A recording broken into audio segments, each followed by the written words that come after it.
Về mặt đạo đức thì đây là những cách rèn đạo đức. Có lời hứa từ đáy lòng. Đạo Phật thì nó có 5 lời hứa. Trường West Point thì nó có 4 lời hứa. Và ông Lincoln và ông Washington thì khởi điểm là chỉ cần 1 lời hứa thôi. Washington hay ông Lincoln là từ nhỏ có một lời hứa là không nói dối và luôn trung thực. Có mỗi lời hứa đó thôi. Cả đời ông ta trở thành một người luật sư không bao giờ nói dối. Và sau này làm một nhà chính trị không nói dối.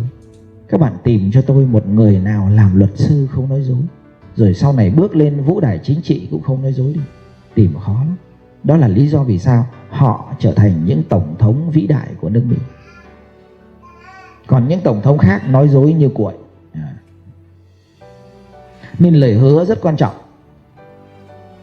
Lời hứa, lời cam kết rất quan trọng. Trường Tuệ Đức của chúng tôi thì có 4 lời tuyên thệ.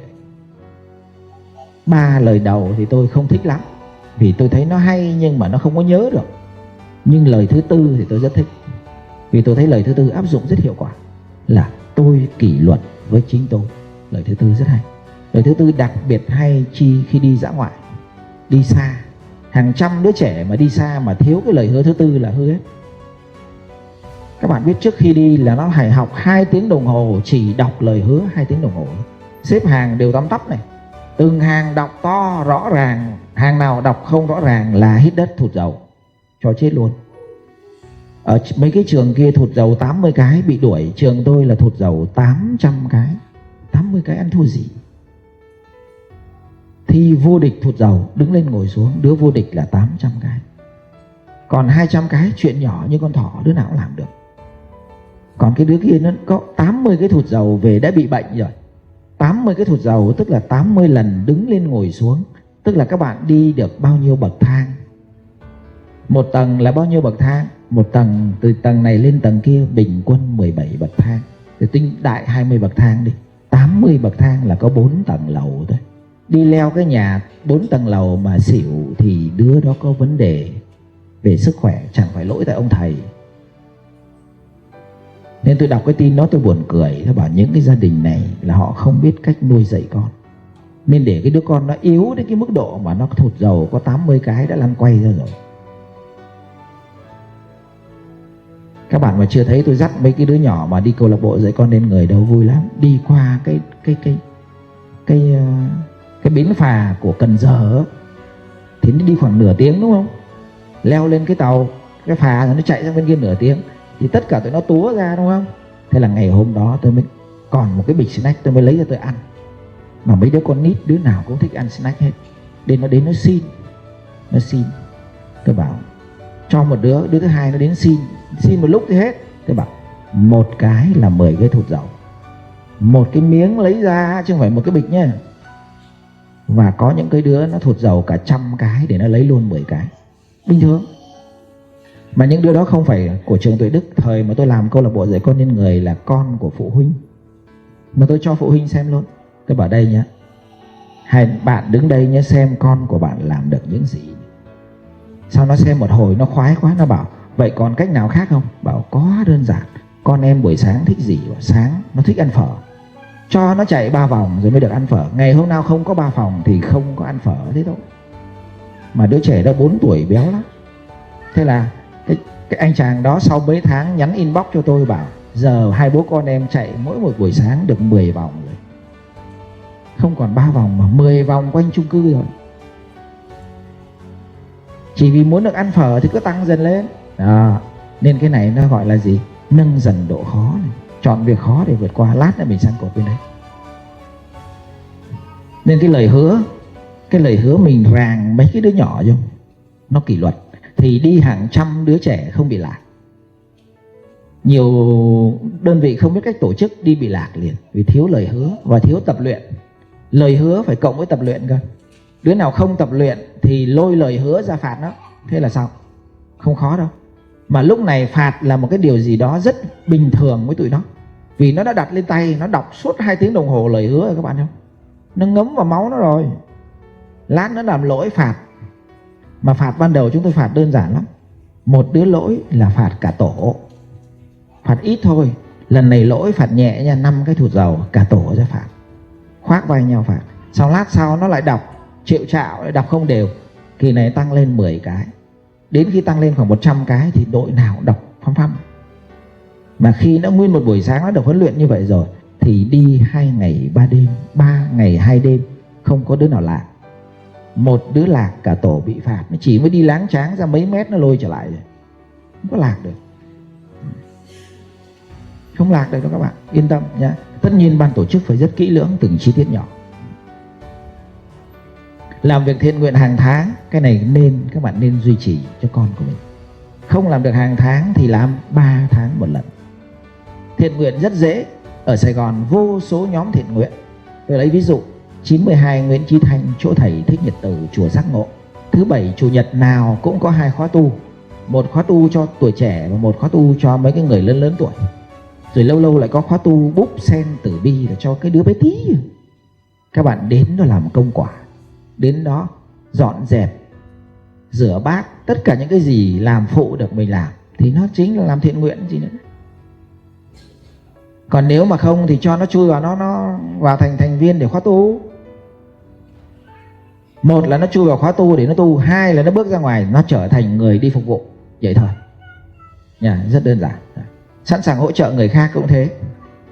Đi ra ngoài đường thấy một cái cảnh nào đó cần hỗ trợ họ mà trong nguồn lực mình có, dừng việc của mình lại sang hỗ trợ họ. Cứ tập dần như thế, từng việc rất nhỏ. Rồi đến một ngày đẹp trời nó sẽ vô tư, nó giúp người khác, nó không toan tính nữa. Dạy đạo đức là một tiến trình, không bao giờ 1-2 ngày xong. Đạo đức là một tiến trình hàng năm đấy. Trí tuệ cũng hàng chục năm và nghị lực cũng hàng chục năm. Rồi, sám hối, muốn sửa lỗi từ bên trong. Ở châu Âu nó có một cái từ gọi là từ xin lỗi. Trong Phật giáo nó không dùng chữ xin lỗi mà nó dùng chữ sám hối. Trong triết học nó gọi là một chữ gọi là phản tư. Tự mình phản biện lại mình soi lại mình nhìn lại mình. Chữ xin lỗi nó có năng lực nhìn lại mình không? 10 lần xin lỗi chỉ có may lắm 1 lần nhìn lại mình. Còn 9 lần là cái miệng nó nói thôi. Vậy cái xin lỗi mà bằng miệng thì tâm nó thay đổi không?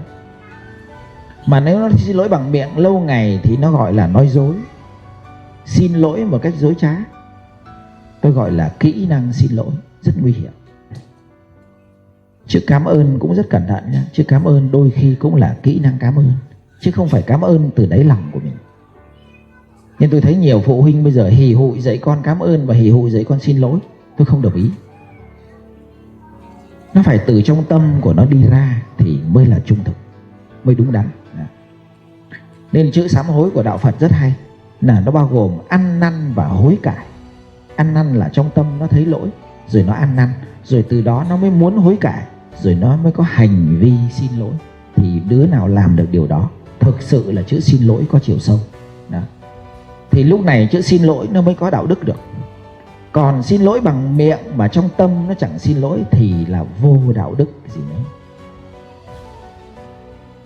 Nó vô đạo đức gì nữa. Nên coi chừng các bạn dạy kỹ năng mà không hiểu đạo đức là gì là nhầm nha. Rất nhiều phụ huynh và giáo viên bây giờ đang nhầm kỹ năng mềm và đạo đức. Đạo đức khác kỹ năng mềm. Mở miệng ra nói lời xin lỗi là kỹ năng mềm, nhưng trong tâm của nó có xin lỗi hay không lại là đạo đức. Hai phạm chủ rất khác nhau. Giao tiếp giỏi. Một bác sĩ giao tiếp giỏi với bệnh nhân là kỹ năng giao tiếp, nhưng bác sĩ đó có y đức hay không thì lại thuộc cho phạm trù đạo đức. Không có y đức thì giao tiếp giỏi biến thành lừa đảo bệnh nhân. Nhưng có y đức rồi cộng với giao tiếp giỏi thì number one. Có giao tiếp không có y đức mà thiếu giao tiếp thì trở thành một bác sĩ không biết nói khéo, nhưng bệnh nhân vẫn tin vì có y đức nó tỏa ra. Nói một vài câu thì không tin, nhưng nói một lúc là thấy tin, là thấy bác sĩ nói cái gì cũng thật đấy. Kê toa thuốc thì lựa toàn thuốc rẻ tiền để cho bệnh nhân được yên tâm, được bớt chi phí. Cũng cái viên thuốc vitamin C đó, viên của Pháp 20.000, viên của Việt Nam 1.000 đồng bạc. Viên vitamin C của Pháp làm sao hơn của Việt Nam được? Hơn một tí đáng gì. Giống như các bạn kê toa ớt Mỹ đắt hơn ớt Việt Nam. Cay, coi chừng ớt Việt Nam cay hơn. Nên cái đạo đức nó quan trọng lắm. Kỹ năng mềm không phải đạo đức nhé các bạn nhé. Kỹ năng mềm là một cái dạng kỹ năng thôi. Rồi nghị lực. Nhiều bạn nhầm lẫn chỗ này này, nghị lực và thể lực. Thể lực là một yếu tố rất nhỏ của nghị lực. Bằng chứng là có nhiều người to khỏe nhưng nhát, có không? To khỏe mà rộng chân cái nó bỏ nó chạy mà nó xanh lại, có không? Đầy. Nhiều thằng thấy nó nhỏ nhỏ, nó roi roi mà ra ngoài đường đụng chuyện lại thấy nó nghị lực hơn người, lì lợm hơn người. Nên rèn nghị lực nó khó hơn rèn thể lực. Nên nhiều trường bị nhầm chỗ này này, đưa thành thể lực này. Trường của chúng tôi không đưa chữ thể lực vào mà đưa chữ nghị lực vào. Chọn việc khó để làm, nâng dần độ khó. Chọn việc khó để làm. Ngày mai các bạn về nộp hồ sơ, nộp đơn, ghi là đơn xin làm việc khó, đề nghị sếp tăng gấp đôi công việc mà không tăng lương. Được không? Các bạn cứ về làm. Chiêu này rất hay. Rất nhiều bạn áp dụng chiêu này thành công nhé. Các bạn đề nghị sếp tăng gấp rưỡi, gấp đôi công việc mà không tăng lương, thì sau bao nhiêu lâu thì được tăng chức. Công việc của các bạn đang là A, các bạn đề nghị làm 2A mà không tăng lương. Lương 10 triệu vẫn cứ lấy đúng 10 triệu, không lấy hơn. Sếp đưa 15 triệu, rút ra 5 triệu trả lại cho sếp. Em giữ lời hứa của em, lấy đúng lương như cũ. Các bạn làm liên tục như thế 6 tháng, tôi đảm bảo các bạn được tăng chức, chứ không phải tăng lương. Tăng chức còn hơn tăng lương nhiều. Nên những bạn nào mà làm 2-3 năm mà không được tăng chức xem lại, tôi đảm bảo là thiếu cái này. Chưa bao giờ nhìn việc khó để mà thấy vui vẻ với nó. Thách thức này, thích thách thức này, thích chọn việc khó khổ để làm, nó nằm đây này. Chữ rèn nằm đây gì nữa nha. Sau đó các bạn nâng dần độ khó lên. Con của các bạn bơi được 1 vòng, 3 tháng sau đặt mục tiêu bơi 1,5 vòng, 6 tháng sau bơi 2 vòng, rồi 5 năm sau nó bơi được 20 vòng quanh hồ bơi. Chưa phê, bơi rồi nó phải lặn nữa, đúng không? Lặn được nửa vòng, lặn được 1 vòng, rồi lặn được 1 vòng quanh hồ bơi khó lắm à.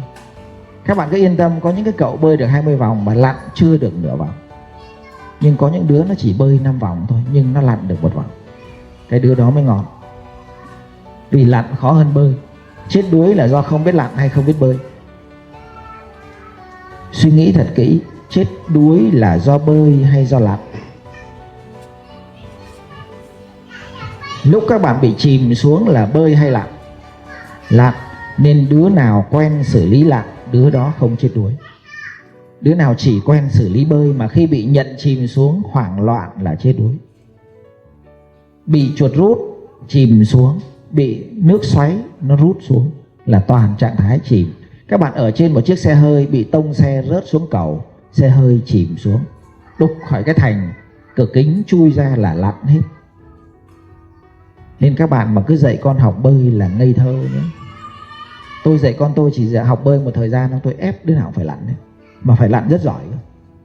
Vì lặn là kỹ năng sinh tồn. Đối diện với sống chết, thằng lặn nó giúp chúng ta vượt thoát, chứ không phải thằng bơi. Thằng bơi nhẹ hơn nhiều, không áp phê bằng. Nên mình phải hiểu cái đó. Nên nâng độ khó này là chúng ta phải nâng cả về lặn nữa. Các bạn chạy ở dưới mặt đất này, các bạn nâng lên cao lên 1 mét cho nó chạy. Bắt cái cây cho nó chạy 1 mét, khó hơn hẳn. Các bạn kéo lên 5 mét, nó leo lên, nó đã run chân, nó khỏi dám đi luôn. Nâng độ cao cũng là nâng độ khó. Nên những cái trò chơi quân đội, các bạn để ý những cái trò chơi quân đội, rất nhiều trò nó ở trên cao. Là vì thế. Trò trên cao nó làm cho người ta sợ. Vượt qua nỗi sợ là người ta đã bản lĩnh hơn người rồi. Rồi trong cột nghị lực thì nó còn có cái cột tập võ. Tập võ. Tập võ vừa tăng được nghị lực mà vừa tăng được thể lực. Đánh cầu lông, đánh bóng bàn, đánh tennis, tăng được thể lực mà không tăng được nghị lực. Nghiệm đi. Học võ nó tăng nghị lực. Nó đứng tấn, nó đi quyền, nó lên đài, nó bị đấm sưng hết mặt, tăng nghị lực. Đứng tấn nửa tiếng nó y như ngồi thiền các bạn, nó còn cực hơn ngồi thiền nữa. Còn đánh tennis nó không tăng được nghị lực bao nhiêu cả. Một ngày đẹp trời ra ngoài ngã tư đường, tự nhiên va quệt với cái thằng nào nó to khỏe, các bạn bảo tao mày đấu một xe tennis, thằng nào thua thằng ấy đền tiền.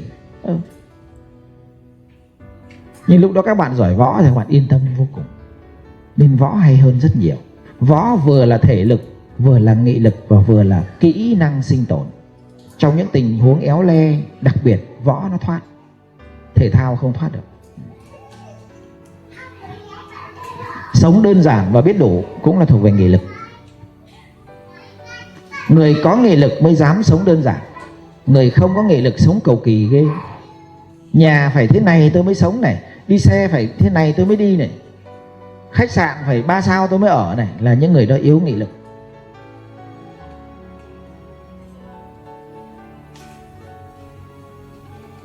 Cỡ nào cũng chơi được, cỡ nào cũng sống được là người đó có nghị lực. Mà đã cỡ nào cũng chơi được, cỡ nào cũng sống được rồi thì tự nhiên người ta chọn đơn giản mà sống, cầu kỳ làm chi. Tự nhiên. Nên có cái quyển sách là Sống đơn giản cho đời thanh thản, quyển rất hay. Tập đi, các bạn sẽ tăng nghị lực lên đấy.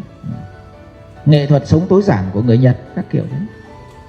Nên các bạn đến đi làm mà trang điểm nhiều quá là yếu về nghị lực.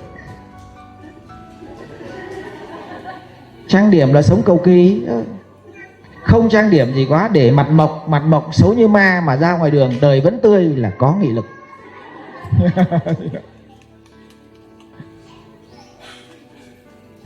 Quần áo phải mua sắm, phải đủ bộ mới dám mặc ra ngoài đường. Trong khi những bộ đồ ngày xưa mình đã mặc nhiều lại không dám mặc đi ăn tiệc cưới là thiếu nghị lực. Tiệc cưới mà các bạn chỉ cần trang điểm 5 phút vẫn đi tiệc cưới được là ngon lành. Còn phải trang điểm 3 tiếng, mất cả triệu mới đi tiệc cưới được là các bạn yếu về nghị lực đấy. Sợ người ta nhìn vào mình đánh giá, tức là không vượt qua được thị phi. 3 cái yếu tố này gọi là 3 yếu tố bên trong. Ai mà trao được 3 yếu tố này bên trong cho trẻ thì trẻ tự lập, và các bạn chả cần ngồi bên cạnh trẻ nữa đâu nha.